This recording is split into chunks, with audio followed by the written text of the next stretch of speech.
grade class, and welcome to this lesson on Tuesday, January the 6th. We're about to go into the section that deals with the formation of the biggest city of our state, New Orleans, and as you're able to gather towards the end of the previous lesson yesterday, New Orleans was formed in 1718 by Bienville. And as you'll see in this next video, there are certain aspects of New Orleans that are present today that existed way back in the 1700s. And when you watch certain aspects of this video, it's none too surprising that some of the more sordid activities that continue today took root back in the 1700s. So with that, we'll have a look at this video on the formation of New Orleans. Bienville visited the lower Mississippi River and early on determined that the site that is now New Orleans would be the perfect location for a great city, which would be the capital of the new French Empire in the Americas. In 1718, Bienville founded New Orleans on a narrow crescent of marshy ground between the Mississippi River and Lake Pontchartrain. Many doubted that a city could ever be wrestled from this swamp. But in the end, Bienville's vision prevailed.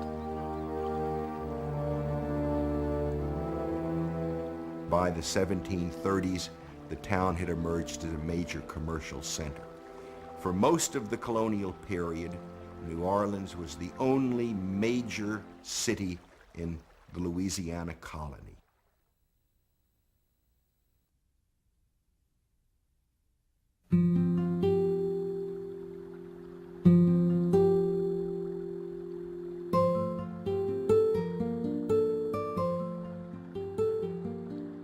Our town is very beautiful, well laid out, and evenly built, as well as I can tell.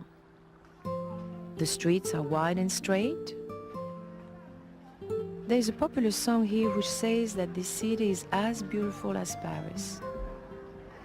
It is true that Nouvelle Orléans grows day by day and could become in time as beautiful and large as the principal cities of France. Sister Madeleine de Saint-Stanislas. French military engineers designed New Orleans to resemble the cities they knew in Europe, with a church and a public square in the center. The city's wealthy founding families lived on Decatur and Chartres Street, while craftsmen and artisans settled on Royal and Bourbon. We begin to see the emergence of a distinctive architecture that is reflecting the frontier, it's reflecting French influences, and reflecting island influences. And what is emerging is a Louisiana architecture suited for our climate, our conditions. Bienville's struggling city weathered famines, floods, and hurricanes. But miraculously, New Orleans survived and even flourished. Before long, the ragged little frontier town was putting on all the pretensions of Paris. The women are careless of their salvation, but not of their vanity. Everyone here has luxuries. The greater part of them live on hominy, but are dressed in velvet or damask, trimmed with ribbons. The women use powder and rouge to hide the wrinkles of their faces and wear beauty spots. The devil has a vast empire here.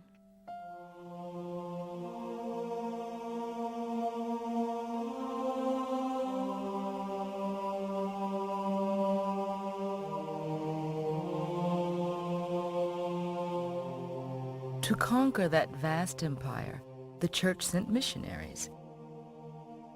But beyond the business of saving souls, the church also shaped the very character and culture of Louisiana. The church was such an intricate part of the very fabric of society that it's hard to isolate or to imagine what Louisiana would have been without the presence of the church. The first missionaries to arrive were the Jesuits, followed by the Capuchin friars. However, some of the most important missionaries to come to Louisiana were the women of the Ursuline order. When we were within 8 or 10 leagues from New Orleans, we began to see plantations. Everyone wanted us to stop and go to their houses. And we were received everywhere with joy beyond expression. Marie de Saint-Augustin Tranchepin, Mother Supérieure. The Ursulines arrived in New Orleans in 1727 in order to establish a school and work in the hospital of the colony. And it was their mission as Ursuline sisters from France to educate girls in the colony. But when they got to Louisiana, they discovered themselves in a slave society, so they had to change their mission and also direct their instruction at free girls of color and instruct slave women and children. You can imagine the pleasure it gave us to instruct these young boarding pupils who have never been to confession or mass. We find them docile and anxious to be taught, and they all wish to become nuns. But Father Beaubois wishes them to become Christian mothers and establish their religion in the country by their good example. New Orleans is unique in that it had a community of women religious from France who had a universalist vision of educating people of all races and classes. And they spread Catholicism into the African population for the first time and in the first place in the New World. This had not been done before. The Ursulines understood that the key to building a new civilization in this wilderness was the education of women, whether European, African, or Indian. They provided the only education that was available through much of the first 100 years. Our story would be a totally different story were it not for the Ursulines. And that school that was formed by the Ursulines still exists today as the Ursuline Academy, which is the oldest all-girls school in the United States, as well as being the oldest Catholic school in the United States. And that continues to this day.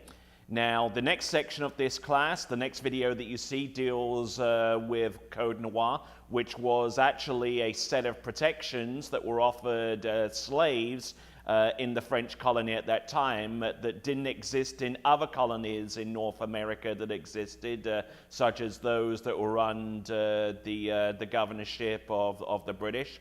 So with that, we'll have a look at this very, very important document and some of the main provisions and aspects of Code Noir.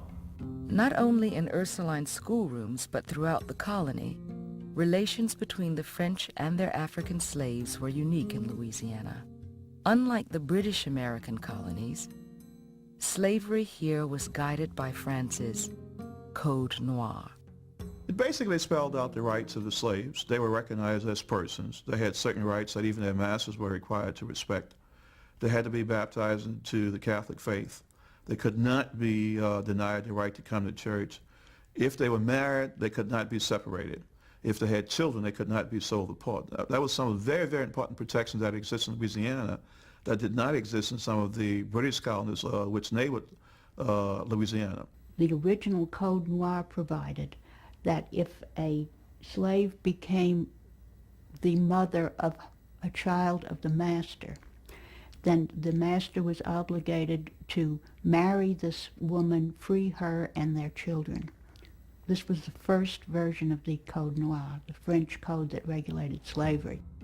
By the time the Code Noir came to Louisiana, this provision had been eliminated, but in practice, this was widely accepted.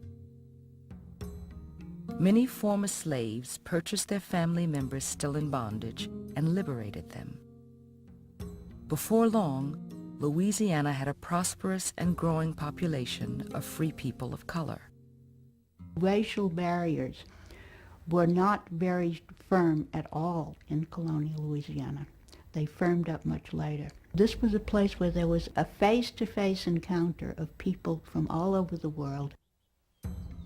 In New Orleans and throughout Louisiana, this global village united to form a new culture that would come to be known as Creole, a word that simply referred to blacks or whites born in the colony.